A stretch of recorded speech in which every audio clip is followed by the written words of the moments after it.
Bienvenidos una vez más a Evangelio Bíblico. A continuación te presentamos una prédica del pastor José Manuel Sierra. Recuerda que la Biblia dice que si su ley no hubiese sido nuestra delicia y nuestra aflicción, ya hubiésemos perecido. Pero gracias a que Dios nos ha concedido la palabra de Dios, tenemos una herramienta en cual anclarnos, que es la palabra de Dios. Así es que te invito por favor a que pongamos mucha atención en el siguiente mensaje.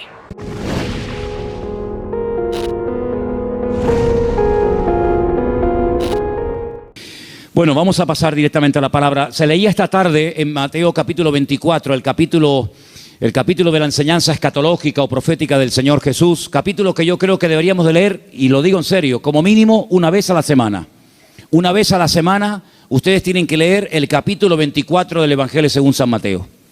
Es muy parecido a Lucas 21, con algunos matices un poquito diferentes en un evangelio o en otro, pero Mateo 24 es un capítulo extraordinario. El jueves, Rosa, cuando estemos en el Monte de los Olivos, que vamos a estar en el Monte de los Olivos, esta porción la vamos a leer y te vas a dar cuenta que leerla allí y explicar allí lo que ustedes van a ver es completamente diferente a explicarlo aquí. Así que recuerda esto.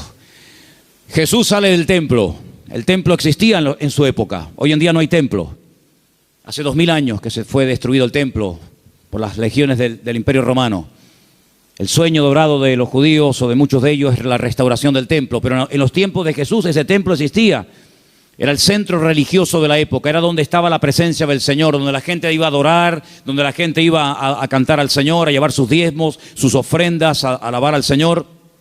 Y cuando salían del templo, hemos leído esta tarde que los discípulos, como buenos judíos, se sentían muy orgullosos de ese templo, que Herodes lo había ampliado. Saben que era el segundo templo que se construyó en la época del retorno de Babilonia, cuando volvieron de Babilonia con Esdras, Nehemías, con Zorobabel, pero Herodes lo amplió y lo llenó de oro por todas partes, un templo increíble, un templo tremendo. Los romanos se quedaron sorprendidos cuando lo vieron, dijeron: los judíos son poco tontos, construyen un templo tan grande y está vacío, no tiene ningún ídolo dentro. Es que Dios no es un muñeco que se pueda hacer de oro, de plata o de piedra, ¿verdad? Y cuando salían del templo, los discípulos le muestran al Señor las maravillas de ese templo, lo grande que era, lo enorme que era, lo hermoso que era. Y el Señor les da un golpe bajo. El Señor le dice: observarlo bien, mírenlo bien, porque en menos de una generación no quedará piedra sobre piedra de este templo. Efectivamente, 37 años después de lanzar esta palabra profética, 37 años después, el templo quedó totalmente destruido hasta este momento. Desde el año 70 después de Cristo hasta este momento, no hay templo en Jerusalén. Se cumplió literalmente la palabra. Pero la palabra golpeó tanto el corazón de estos discípulos que ellos salieron del templo, bajaron todo el torrente de Cedrón, lo subieron, se van al Monte de los Olivos. Y allí dice uno de los evangelios que solamente 4 de los 12 se acercan al Señor y le preguntan aparte: ¿cuándo? ¿Cómo? ¿Cómo va a ocurrir todo esto? ¿Cómo que nuestro templo va a ser destruido? ¿Qué señal habrá? ¿A qué tenemos que observar?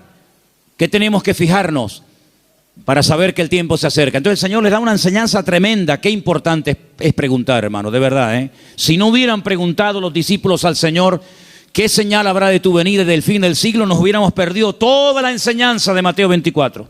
Por eso repito, qué importante es preguntar, pero cuidado, no preguntar a cualquiera, no preguntar a cualquier parte, sino preguntar a la persona que te puede dar la respuesta correcta, porque una de las señales que el Señor dice en este capítulo, y es algo que yo quiero en esta tarde hablar, es que tenemos que estar preparados, porque una de las muchas señales de los últimos tiempos va a ser la proliferación de falsas doctrinas.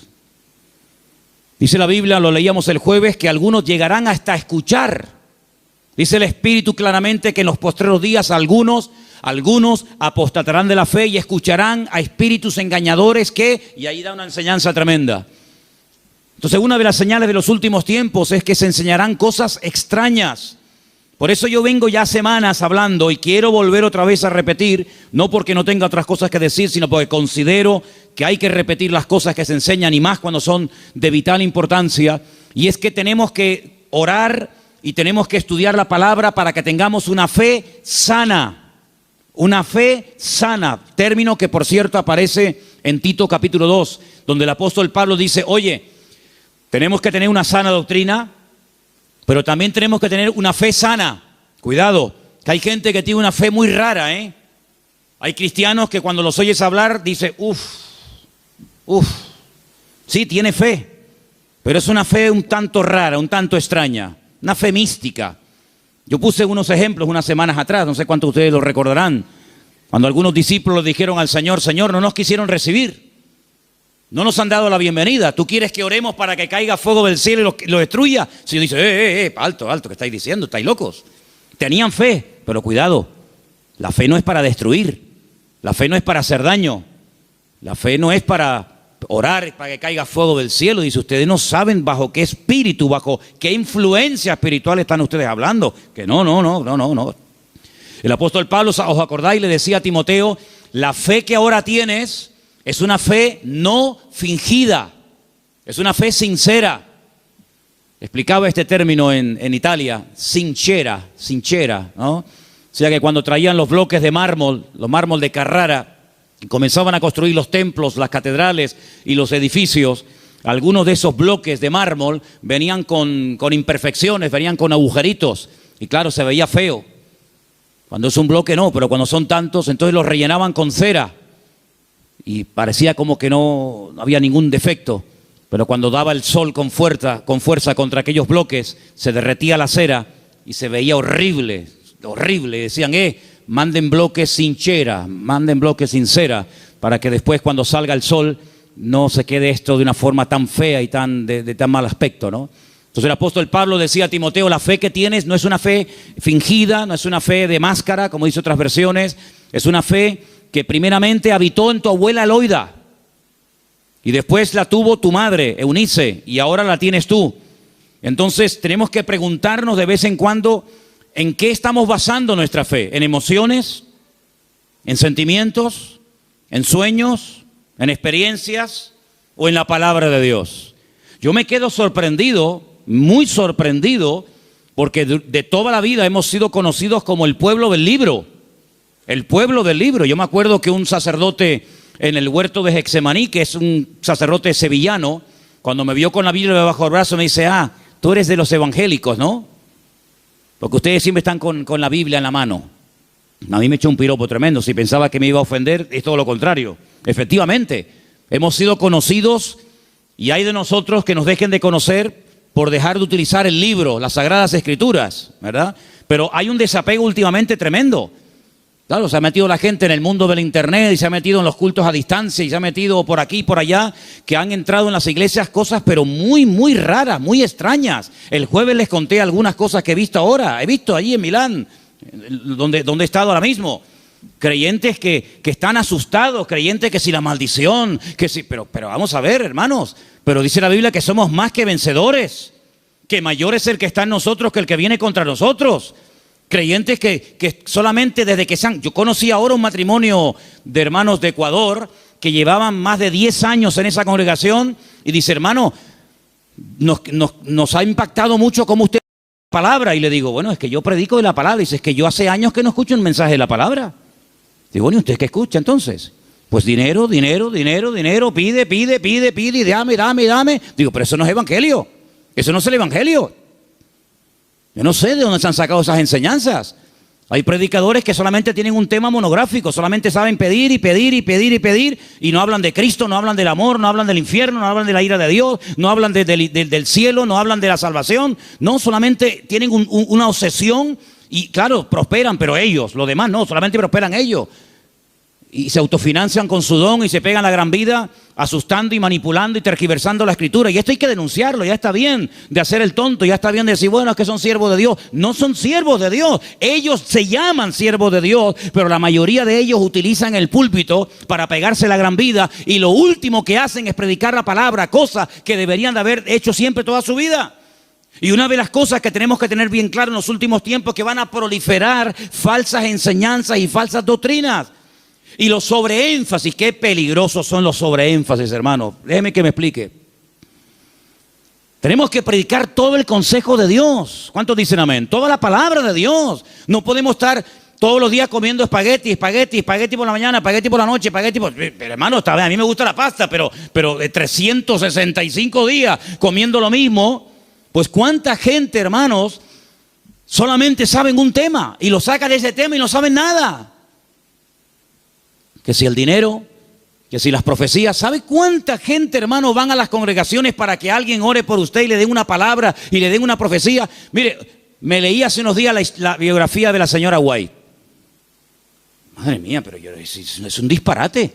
Una señora que dice que llegó a tener 2000 visiones y sueños proféticos. 2000. Y cuando murió, dejó más de 70 libros. Los disparates que esa señora enseñó. Claro, le dan un sobreénfasis a ¿qué? Al día de reposo. Sí, pero es que espérate un momento, es que la Biblia no solamente el día de reposo. Hay otras muchas cosas. Si te crees que porque guardas esto y no cumples con todo lo demás, te vas a salvar, te equivocas, amigo. Es como las iglesias que están todo el día hablan lengua, y venga a hablar en lengua, y venga profecía, y venga a hablar en lengua. Pero hijo, vamos a ver. El apóstol Pablo decía, y si alguien entra en una iglesia y ve a todo el mundo hablando en lengua, ¿qué van a decir? A ver, dígalo usted. ¿Usted qué diría? ¿Que están locos? Pero ¿cuántas iglesias son así? ¿Cuántas iglesias son así que parecen locos? Yo fui hace muchos años a una congregación en Las Palmas, y bueno, yo estaba predicando, y en medio de la predicación se levantaba la gente, se caían ahí al suelo y empezaban a gritar y a revolcarse. Y yo decía, ¿qué le pasa a esta gente? Entonces yo miré al pastor que estaba allí y le digo, ¿qué le pasa? Dice, no, es el poder de Dios. Digo, ¿cómo es el poder de Dios? Pues si está haciendo el perro. Estaba haciendo el perro. Y el otro en la esquina poniendo un huevo. Digo, ¿pero qué poder de Dios? La Biblia dice en Romanos 12 que el Señor es nuestro culto racional. Por favor, que parece, damos una imagen, nosotros no, gracias a Dios, pero ¿cuántas iglesias dan una imagen al mundo de que son locos? Y ya está bien, hermano, de callarnos, y ya está bien de decir, bueno, son así. No, son barbaridades que avergüenzan al evangelio. Y tenemos que denunciarlo, porque el que sabe hacer lo bueno y no lo hace, es copartícipe con eso. No les contaba el jueves que acabo de conocer ahora a un pastor en Milán que se tira en la plataforma cuando llega el momento de la ofrenda y le dice a la gente que lo tienen que tapar con dinero. ¿Pero cómo? Sí. Él dice, no, mira, aquí todavía se me ve algo de tela, tienen que tapármelo. Increíble. Un pastor que la congregación un día le regaló un coche, cogieron una ofrenda en la congregación, le regalan un coche al pastor y a los 2 días se sube al púlpito y dice, hermano, Dios me ha dicho, mentira, Dios no dijo nada, eso es falso, pero él dice, Dios me ha dicho que este no era el coche que ustedes tenían que regalarme, era uno más grande y superior. Y la gente tan tonta va, lo cambian y le compra uno más grande. Y yo le decía, pero ¿ustedes qué hacen allá adentro? ¿Por qué no se le va a hablar, salgan corriendo? Eso no es iglesia, eso no es nada, eso es un circo. Eso es una vergüenza para el evangelio. Es que tenemos miedo, porque nos ha dicho que si nos vamos se nos va el espíritu y se nos va la bendición. Digo, hágame el favor. Oye, que a mí nunca me ha tocado la breva de caer en una iglesia de estas, ¿eh? A mí nunca me ha tocado una breva de estas. Siempre, de verdad, a mí me toca una iglesia de estas y es que me voy al Antiguo Testamento con la espada y el arco. Increíble, hermanos. Entonces tenemos que retornar a la palabra de Dios es nuestra base. No podemos entrar en locuras, en disparate. Todo lo que usted pueda pensar, soñar, sentir o lo que sea, si no va de acuerdo 100% con la palabra, no es de Dios. La palabra de Dios es la base, es el fundamento de nuestra fe. Y no necesitamos nada más que la palabra y nuestra experiencia, nuestra relación con el Señor. Yo creo que algunas personas no han terminado de descubrir lo que significa enamorarse del Señor y enamorarse de la palabra. Por eso buscan fuera, porque cuando un hombre está enamorado de su mujer no tiene que buscar otra. Y cuando una mujer está enamorada de su marido no se le van los ojos detrás de otro. Cuando usted está enamorado de Cristo no le tienta nada ni nadie, porque usted sabe en quién ha creído. Y a mí me da la impresión de que hay mucha gente hoy en día en las iglesias que son religiosos, pero no han nacido de nuevo, porque la persona que nace de nuevo no hace estas barbaridades, porque ofende al Señor. O no conocemos la historia de este joven llamado José, un hombre que nunca fue a un culto. José nunca fue a ningún culto. José nunca leyó la Biblia. Pero José un día tuvo un momento en el que fue tentado y él dijo, yo no puedo hacer esto porque pecaré contra mi Dios. Y uno dice, pero ¿cómo sabía este hombre que eso era pecado? Porque él tenía comunión con el Señor. Y cuando una persona tiene comunión con el Señor y conoce al Señor, sabe lo que le agrada y lo que no le agrada al Señor, aunque no lo hayas leído. Porque el Espíritu Santo que mora en ti te da testimonio de que eso es o no es la voluntad del Señor. ¿Cuántos dicen amén? Entonces hay que retornar a la Biblia, hermanos. Claro, hay gente que se atiborra de libros y venga libros. Hermano, este es el libro que Dios nos ha dado. Escudriñar las Escrituras, dice la Biblia, porque ellas son las que dan testimonio de mí. Y mire, hermano, yo antes de irme para Italia les comentaba de aquellos 10 leprosos, ¿acordáis? Aquellos 10 hombres que bajaron de las montañas porque tenían fe. Pero momento. Yo les dije a ustedes y espero que no hayan olvidado esa enseñanza, porque para mí es de vital importancia. Ellos tenían fe, por eso bajaron de la montaña. Ellos tenían fe, por eso clamaron al Señor. Pero el Señor no los sanó así instantáneamente, sino que el Señor les dijo, id y mostraos a los sacerdotes. Ellos no sintieron nada, ellos no vieron nada, ellos seguían estando leprosos, pero ellos en obediencia se ponen a caminar y mientras caminan, automáticamente se produjo el milagro. Por eso, ¿se acuerdan cuando yo les dije que fe más obediencia es igual a la bendición de Dios? Por eso hay gente que tiene fe, pero no crecen, no maduran, porque es una fe a veces extraña, envenenada, contaminada, porque han estado en tantos sitios que, permítame la expresión, tienen un potaje en la cabeza.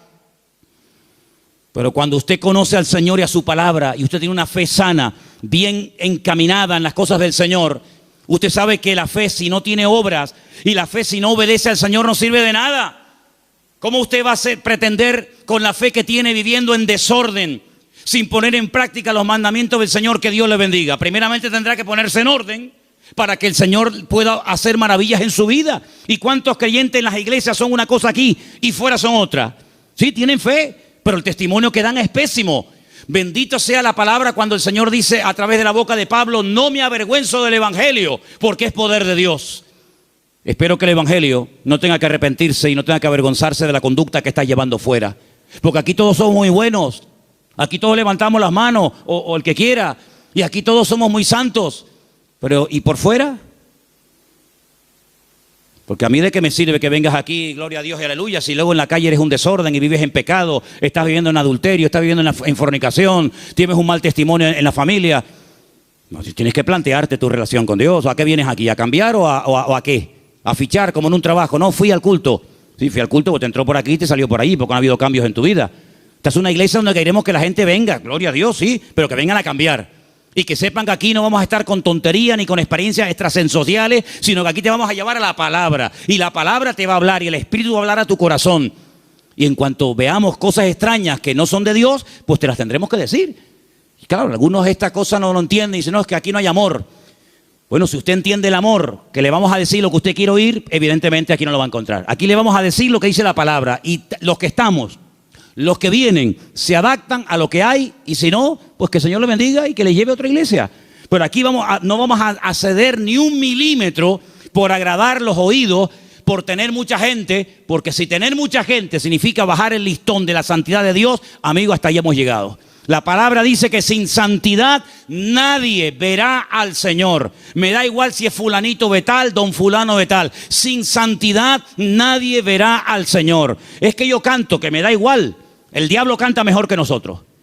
Sin santidad nadie verá al Señor. ¿Qué es santidad? Vivir como Dios manda. Es que yo no quiero vivir como Dios manda. Pues a ver lo que haces. A ver lo que haces. Porque tarde o temprano te vas a sentir confrontado con la palabra. Claro, la carne siempre te va a decir que no pasa nada. ¿No se lo dijo Satanás a Eva? ¿Qué le dijo Satanás a Eva? ¿Por qué no comes? Y dice, porque Dios me ha dicho que si como muero. ¿Y qué le dijo Satanás? No, que eso no es así. Tú no vas a morir, come para que veas. Y le creyó al diablo. ¿Y cuántas veces creemos que Dios está equivocado, que es injusto con nosotros, cuando la palabra del Señor nos dice que en los últimos tiempos el enemigo va a ser tan sutil que muchas veces le va a permitir a la gente tener esa falsa seguridad de creer que estoy en desorden y en pecado, pero Dios me va a bendecir igual? No, mi amigo. Las consecuencias tarde o temprano de una vida en desorden son terribles, porque la paga del pecado ha sido y es y será siempre la muerte. ¿Cuántos dicen amén? Hay tres cosas que tenemos que tener claro a estas alturas. Primero, ¿a qué nos ha llamado el Señor? ¿A qué nos ha llamado el Señor? ¿Tú sabes la tranquilidad que tú tienes en tu corazón cuando tú sabes a lo que te ha llamado y a lo que no te ha llamado el Señor? No tienes que estar imitando a nadie. No tienes que viajar por el mundo entero buscando el sistema, el método en Colombia, en Venezuela, en Cuba, en Puerto Rico, en Toronto. Yo no tengo que ir a ninguna parte. Lo que dice la Biblia, entra en tu aposento y tu Padre que te ve en lo secreto te recompensará en público. Claro, es más fácil coger un avión y irte a Corea, a ver lo que hacen los coreanos. Es mucho más fácil coger un avión y pagarte el pasaje como Jonás, que prefería pagar el pasaje, ¿verdad? Y mantener la rebeldía que dar marcha atrás. Es mucho más fácil coger un avión y decir, a ver, una iglesia que esté creciendo mucho, a Nigeria, ahí nos vamos todos. Ahora a Pensacola, ahora a Toronto, ahora, hermanos, a donde tenemos que ir, dice el Señor, venid a mí, los trabajados y cargados, que yo os haré descansar. ¿Cuántos dicen amén? Entonces, tener claro a lo que nos ha llamado el Señor y a lo que no nos ha llamado. No hay una iglesia 100% completa. Yo les digo, esta iglesia no es completa. Tenemos muchas carencias. No somos una iglesia fuerte en misiones, no tenemos misioneros ahora mismo en el mundo. Tenemos un montón de carencias, pero creemos que hay un área en la que el Señor nos puede utilizar. Pero hermanos, hay congregaciones que pretenden hacerlo todo, lo entienden todo, lo saben todo. Y la Biblia nos enseña que somos un cuerpo y que nos necesitamos los unos de los otros. Y capaz que lo que el Señor nos ha dado, tal vez no lo tenga el hermano de la esquina, pero el hermano de la esquina seguro que Dios le ha dotado con algo que nos hace falta a nosotros. Y así nos complementamos y trabajamos en el mismo sentir, en un cuerpo en el Señor. ¿Cuántos dicen amén? Nuestra identidad, ay hermano, la identidad. Esto es algo que trae de cabeza a miles de personas, porque la gente tiene que tener una identidad, y si no la encuentran en la casa, la va a encontrar en el fútbol, y si no, en cualquier otro lado. ¿Nuestra identidad? ¿De dónde viene nuestra identidad? Nuestra identidad viene de Cristo. Nuestra identidad viene del Señor. Yo no tengo que ponerme ahora todo el cuerpo lleno de tatuajes para sentirme, digamos, querido y respetado por un cierto sector de la sociedad. No. ¿Sabes qué? Yo he sido aceptado por Cristo tal y como soy, con mis defectos, con mis virtudes y con mis debilidades. ¿Cuántos dicen amén? Ahora, si usted tiene complejos, si usted no se termina de aceptar a sí mismo, pues usted no va a crecer y usted no va a madurar hasta que tú no le des gracias a Dios por el cuerpo que tienes y le diga gracias Señor porque tú me hiciste así. Usted no va a poder disfrutar de la vida. Su identidad tiene que venir de la fuente. ¿Y cuál es la fuente de la que bebemos? Nuestro Señor Jesucristo. Eso nos ayuda a descubrir nuestras limitaciones. Eso nos ayuda a saber lo que tenemos y lo que no tenemos. ¿Han oído el pasaje del libro de los Hechos cuando dice la Biblia que a la hora de la oración subían Pedro y Juan al templo a orar y dice que había ahí un mendigo que les pidió limosna? Lo conocéis, ¿verdad? Conocido. ¿Qué le dijo Pedro al paralítico? No tengo. ¿Qué?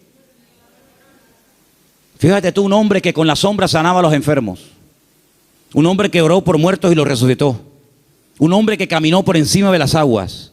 Un hombre que un día fue a pescar, le abrió la boca al pez y sacó una moneda dentro. ¿Te imaginas que nos pase eso a nosotros? Un hombre que vio milagros del Señor y dice, no tengo ni plata ni oro. ¿Tú te imaginas que ese hombre fuera un predicador hoy en día?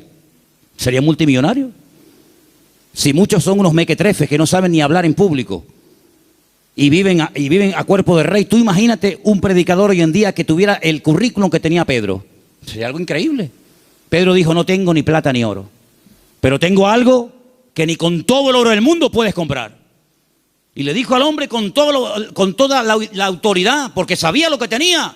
Porque cuando uno sabe lo que tiene, se mueve con autoridad. Y cuando no sabes que tienes eso, pues mejor estate quieto. En el nombre de Jesucristo, levántate y camina. Y el Señor hizo un milagro tremendo. Entonces las iglesias, los creyentes hoy en día, tenemos que saber a lo que Dios nos ha llamado. Tenemos que saber lo que tenemos y lo que no tenemos. Y darle gracias al Señor, porque Dios con nosotros ha sido tremendamente fiel. Y a unos le da 30, a otros le da 60, a otros le da 100. Y cada uno tiene que saber moverse en el área donde Dios lo ha puesto. ¿Cuántos dicen amén? Pero no escondas, como decía Pierre hace un rato, no escondas el talento bajo tierra. Porque hay gente que a lo mejor tiene un talento, pero no lo usan. Y yo conozco muchos creyentes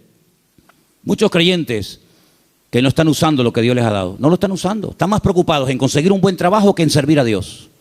Están más preocupados en pagar lo que deben que decir, Señor, yo todavía no sé el don que tengo. Si yo me pusiera a preguntarle a muchos creyentes hoy en día, ¿cuál es el don que Dios le dio a usted? ¿Cuál es el don que Dios le dio a usted? Muchos dirían, no lo sé. Y llevan toda la vida en la iglesia. Entonces, en estos años, ¿qué has hecho? Porque si no sabes a lo que Dios te ha llamado, si no sabes cuál es el don que tienes, la pregunta es, ¿usted qué ha hecho en los 10 años que lleva en el culto? ¿Qué es lo que usted ha hecho? Queridos hermanos, es el tiempo de que le preguntemos honestamente al Señor, y está el año a punto de terminar, Señor, ¿en qué área tú quieres utilizar mi vida? Porque el Señor tiene grandes sorpresas para todos y para cada uno de nosotros. ¿Cuántos dicen amén? Ahora, hermano, escúcheme una cosa. Dios quiere que crezcamos en todas las áreas. Como dije antes, el sobreenfatizar algo, el crecer demasiado en un área, olvidándonos de otras, lo que produce son monstruos. Hay gente que le da un énfasis tremendo a la oración. Y claro, la oración es muy importante, hay que orar, claro que sí. Pero no tienen ni papa, no tienen ni idea de la Biblia. Por otra parte, hay gente que está todo el día con la Biblia, leyendo, memorizando y estudiando, pero nunca oran. Luego, tenemos que crecer con un equilibrio, de tal manera que no seamos como un monstruo que crece mucho en un área, pero nada en otro área. Y tenemos que dedicarle tiempo al Señor a decir, Señor, yo quiero crecer espíritu, alma y cuerpo, como dice la palabra. ¿Cuál fue el último libro que leíste? Sin contar la Biblia. ¿Cuál fue el último libro que leíste? Hay cristianos que no leen nada. Hay cristianos que no leen nunca nada. ¿Y cómo van ustedes a contactar? ¿Y cómo van ustedes a evangelizar? ¿Y cómo van ustedes a dialogar con personas del mundo que no leen la Biblia, sino que leen y están preocupados con otras cosas? Si tú no estás puesto en lo que el mundo habla y comenta, ¿cómo vamos a alcanzarlo si no saben ni por dónde empieza una conversación, ni por dónde termina?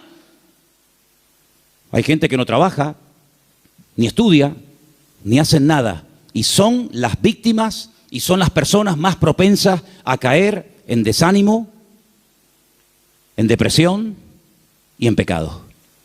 Una vez leí un refrán, no es bíblico, pero decía algo así como: Satanás busca a una persona desocupada para darle una ocupación. Grandes hombres de Dios a lo largo de la historia no cayeron en el campo de batalla mientras servían al Señor. Grandes personajes de la historia no cayeron cuando estaban activos sirviendo al Señor, sino en tiempos de ociosidad, cuando se aburrían, cuando no tenían otra cosa que hacer, porque para pecar hace falta tener tiempo. Por lo tanto, no desperdicien el tiempo, hermano. Pídanle al Señor: Señor, ayúdame a utilizar el tiempo. Si tienes tiempo libre, ponte a orar, congrégate, busca un libro, un buen libro para estudiar, para servir al Señor, para prepararte, pero no estés todo el santo día sin hacer nada, porque eso tarde o temprano se va a volver en tu contra y te va a crear grandes problemas. Quiero también comentar algo que para mí es de vital importancia. Hay gente que por la timidez, por el temor, por el miedo al qué dirán, no terminan nunca de dar el paso. Y déjame que te diga que hay una mujer en la Biblia que tenía un tesoro increíble, lo quería consagrar, lo quería entregar al Señor, pero no fue de utilidad su tesoro, no fue de bendición lo que ella tenía, hasta que rompió el vaso de alabastro y ungió con ese perfume al Señor, y dice que toda la casa se llenó del olor del perfume. ¿Cuánto tiempo hace que no caes quebrantado en la presencia del Señor? Hay gente que tiene los ojos muy secos, hace tiempo que no lloran, que no se quebrantan en la presencia del Señor. Viven secos como palos, como aquel valle de huesos secos, que dice que eran muchos, pero estaban secos. Estaban secos, no había vida, no había espíritu en ellos. Y le dice el Señor a través del profeta Ezequiel: profetízale a los huesos, háblales a los huesos. Dice que cuando entró el Espíritu de Dios en ellos, se convirtieron en un gran ejército. No seas un hueso seco en un culto, no seas un hueso seco, escucha que te escucha, pero nunca compartes la bendición, nunca abres tu corazón a otras personas que están igual o peor que tú en un momento determinado. Pídele al Señor antes de que finalice el año, que está ya, como quien dice, a la vuelta de la esquina, poder ganar almas a los pies de Cristo. ¿Cuál fue la última persona que ganaste para Cristo? Yo estoy seguro, no lo voy a preguntar, porque no quiero que te sientas mal. Bueno, sí quiero que te sientas mal. Sí. No, que si no sería falso. Sí quiero que te sientas mal. ¿Cuántas almas has ganado para el Señor en este año? ¿10? ¿5? ¿1? No has ganado a nadie este año. Si yo no gano ni un alma para Cristo en un año yo me muero. Le diría al Señor, Señor, llévame contigo. Ya mi ministerio se secó, ya se secó. ¿Sabe lo que pasar 365 días? Viajar, comprar, ir de vacaciones, disfrutar de la vida, de lo que tienes, trabajar, estudiar y no ganar ni un alma para Cristo. Eso se llama esterilidad, amigo. ¿Y cuántos creyentes son estériles? ¿Cuántos creyentes son estériles? No han tenido el privilegio de llevar ni a uno en 365 días a los pies de Cristo. ¿Cuántas Biblias has repartido este año? ¿50? ¿25? ¿10? ¿Ninguna? ¿Cuántos folletos has repartido este año para invitar a alguien a un culto? Hablarle del Señor. Esa es nuestra realidad. Esa es la realidad del pueblo de Dios. Por eso cuando me dicen, hermano, ¿por qué hoy en día no hay tantos milagros como hace 2000 años? Es que es normal.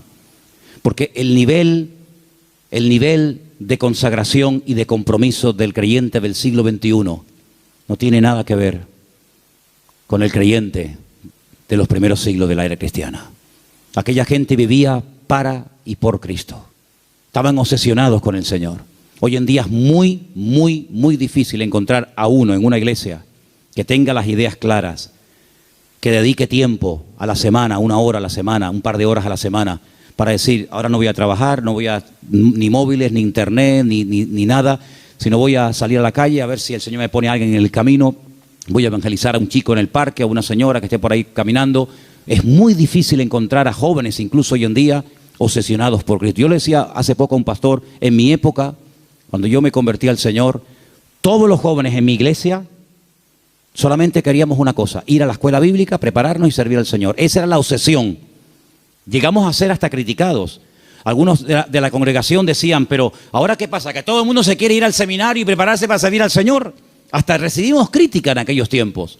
Y en aquellos años surgieron un montón de pastores que hasta el día de hoy, son los que están.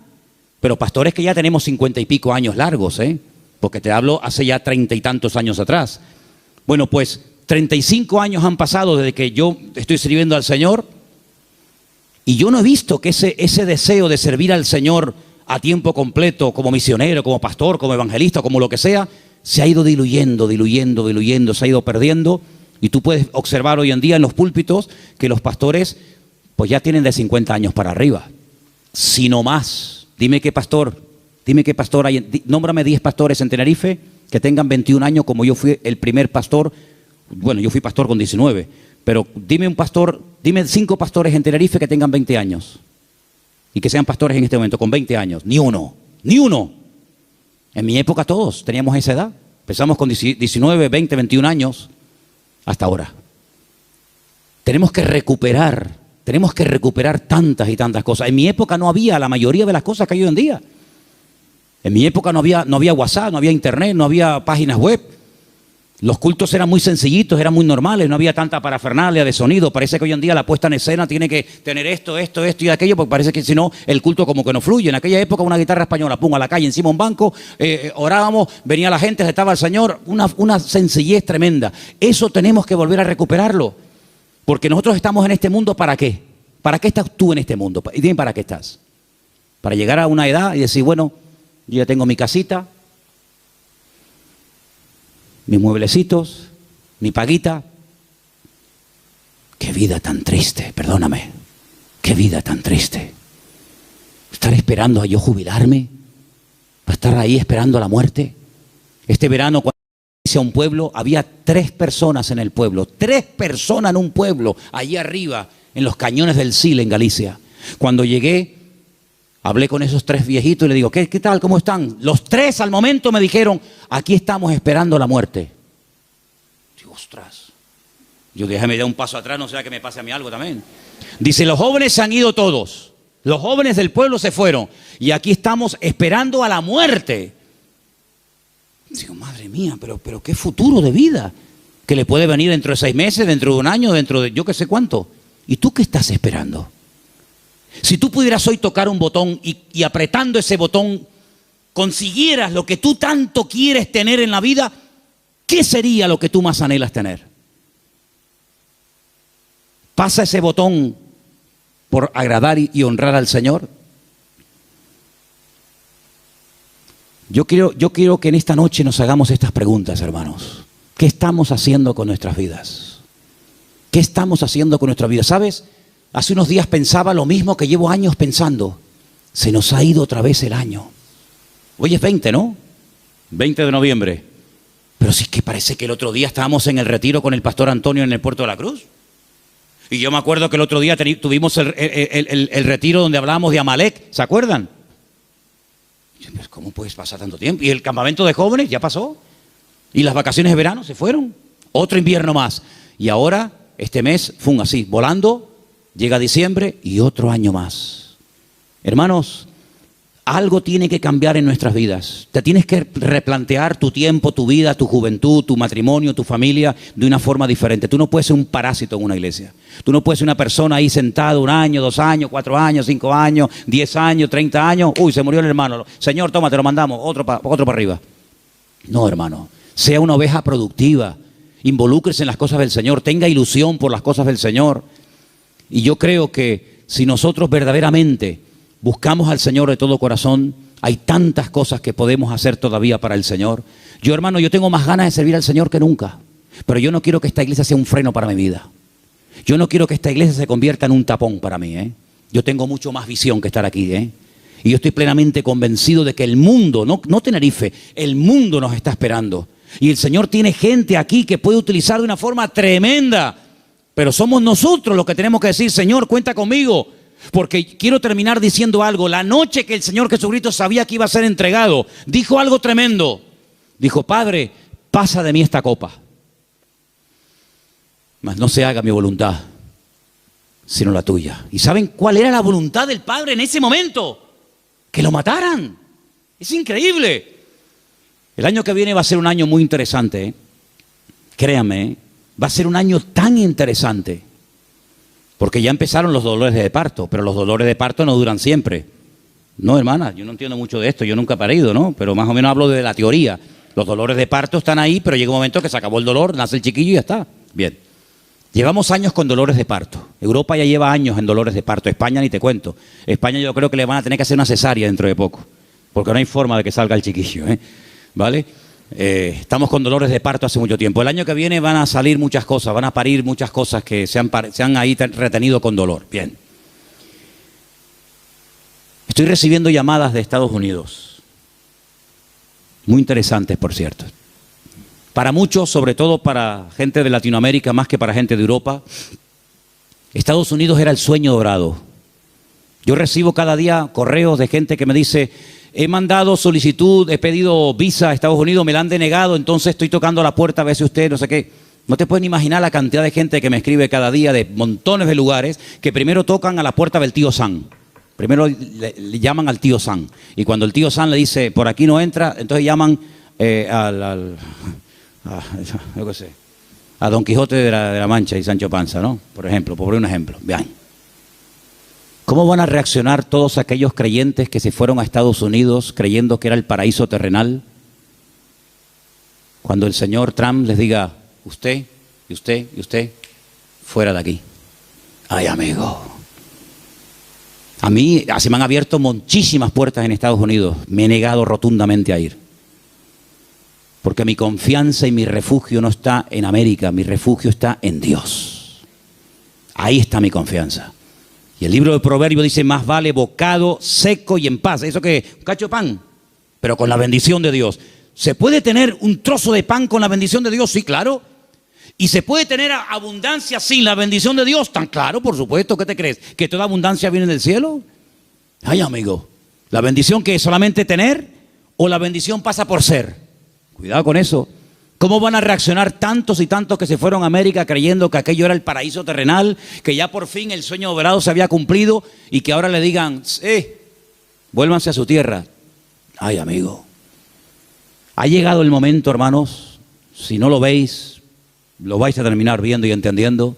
Ha llegado el momento que todos los creyentes del mundo, en el único en el que nos vamos a poder refugiar, como siempre ha tenido que ser así, pero parece que se ha olvidado, es en el Señor nuestro Dios.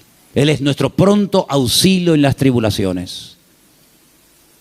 Me llaman hermanos de Estados Unidos, ya han empezado las pintadas en iglesias evangélicas de hispanos diciéndole, váyanse a su tierra. No te puedes ni imaginar cuántas. Claro, eso no sale en las televisiones. Incluso persiguiendo ya a algunos judíos. Fíjate tú, el país del mundo donde más judíos hay, más que en Israel, es en Estados Unidos. Y ya muchas sinagogas están vendiendo en Nueva York, en New Jersey, en muchos lugares, porque ya están metiéndose con los mismos judíos. Pero es que todo eso está profetizado, hermanos. Todo eso está escrito. Que cada uno tendrá que volver a su lugar de origen. Y allí el Señor va a entrar en juicio con cada uno de nosotros. Así que el único escondedero, el único refugio va a estar en nuestro Dios. Nuestro refugio es el Señor Dios Todopoderoso. No es un país, no es una nación. Mire, si usted consigue aquí el mejor trabajo del mundo y gana miles de euros, pero usted no tiene la bendición de Dios sobre su vida, lo que usted tiene se va a volver en su contra. Porque he conocido a muchas personas que lo que buscan es una salida económica, un bienestar material, pero usted lo que tiene que buscar es la voluntad de Dios. Porque teniendo la voluntad del Señor, estemos donde estemos, el Señor está a nuestro lado. Ahora, si usted cree que el Dios de Estados Unidos es más grande que el de Garcilaso de la Vega, coja el pasaje y váyase mañana sin falta. Pero el Dios de allá es el Dios de acá y es el Dios en todas partes. Y Él es galardonador de los que le buscan. Nuestra confianza no está en los países, no está en los gobiernos. Nuestra confianza está única y exclusivamente en nuestro Dios. En el Dios que nunca nos ha fallado, el Dios que ha dicho estaré contigo todos los días hasta el fin del mundo, y el Dios que nos va a enseñar a vivir por fe. Nos va a enseñar a vivir por fe. Ya nos está enseñando hace años el Señor, por lo menos a nosotros, a vivir y depender solamente por fe del Señor. Porque yo creo que esa es la vida que el Señor tiene diseñada para todos y para cada uno de nosotros. Ahora, si usted quiere ser un señorito en el reino de Dios, amigo, si tú quieres ser un señorito, y no remangarte nunca las manos y poner tu mano en el arado y servir al Señor, hermanos, las lecciones se aprenden por las buenas o se aprenden por la humillación. Y yo creo que el Señor hace mucho tiempo nos está hablando a todos y a cada uno de nosotros. No se afanen tanto, no se afanen tanto. Inviertan más tiempo en la oración, inviertan más tiempo estudiando la palabra. Hay algunos de ustedes que no tienen tiempo ni para orar. Algunos me han dicho en alguna ocasión, ay, es que yo voy a la cama tan rendido que hago, Señor, bendito sea tu nombre. Amén. No, duermen en paz, la verdad es que duermen en paz, pero hermano querido, busque a Dios, busque a Dios. Hay mucho camino por recorrer, muchas cosas por hacer. Usted no puede dedicar más tiempo a lo material que a lo espiritual. Por favor, estamos invirtiendo el orden. Si usted dedica más tiempo a lo material que a lo espiritual, aquí está fallando algo. Yo creo que el Señor nos está llevando a un punto y el año que viene va a ser un año muy, muy importante en la historia de la iglesia, en todas partes del mundo, y el Señor nos está llevando a un compromiso, a una entrega, a una seriedad. Muchos no aguantarán la prueba, yo también se lo digo de paso, hay algunos que están aquí que el año que viene no podrán estar más. Porque no aguantarán la prueba, porque la Biblia nos enseña que los últimos tiempos van a ser tiempos peligrosos, tiempos difíciles. Pero si usted aguanta y se agarra al Señor, el Señor le va a bendecir. Y usted va a ver la gloria del Señor en su vida. Pero no busque salidas fáciles. Busque al Señor y lo que el Señor le diga, ni más ni menos, es lo que usted tiene que hacer. ¿Cuántos dicen amén? Vamos a orar, hermanos, por favor. Cierre sus ojos ahí donde está. Plantéese esto seriamente, por favor. Plantéese esto seriamente delante del Señor. ¿Qué estoy haciendo con mi vida? ¿Qué estoy haciendo con la vida de mi familia? ¿A dónde los estoy llevando? ¿A qué se están dedicando? ¿Cuáles son las prioridades, los objetivos, las metas en nuestra casa? Tener, trabajar, comprar, trabajar. Hermanos, que somos hijos de Dios, que no somos gente del mundo como los gentiles, que dice que se afanan y pelean por esas cosas. Dice la Biblia que nuestra búsqueda tiene que ser diferente. Que el Señor nos indica que tenemos que buscar primeramente el reino de Dios y su justicia. Y muchas de las cosas que vendrán por añadidura, dice la Biblia. Créame, vendrán. Claro, hay gente que nunca ha visto que le vienen por la añadidura porque no buscas el reino de Dios. Entonces, como no buscas, tienes que buscar tú la añadidura. Pero ha llegado el momento en el que el Señor nos está mostrando que tenemos que doblar la guardia, que vienen tiempos difíciles. Hermanos, les digo algo, se lo dije el jueves con todo respeto. Dele gracias a Dios por la enseñanza que usted ha recibido en estos años, porque hay tantas barbaridades, tantas locuras que se están enseñando desde los púlpitos llamadas iglesias evangélicas, que uno se cae de espalda, hermano. Uno siente hasta vergüenza ajena de las falsas doctrinas, de matrimonios destruidos, de pastores bueno, hermano, de verdad, mire, esto daría horas. Vamos a pedirle al Señor, Señor, danos ese amor por ti, por tu palabra. Volvamos al libro, volvamos a las Sagradas Escrituras. Señor, en esta noche queremos pedirte que tú nos ayudes a esforzarnos más por tu reino, a no estar tan afanados, tan estresados, tan preocupados por lo material, Señor.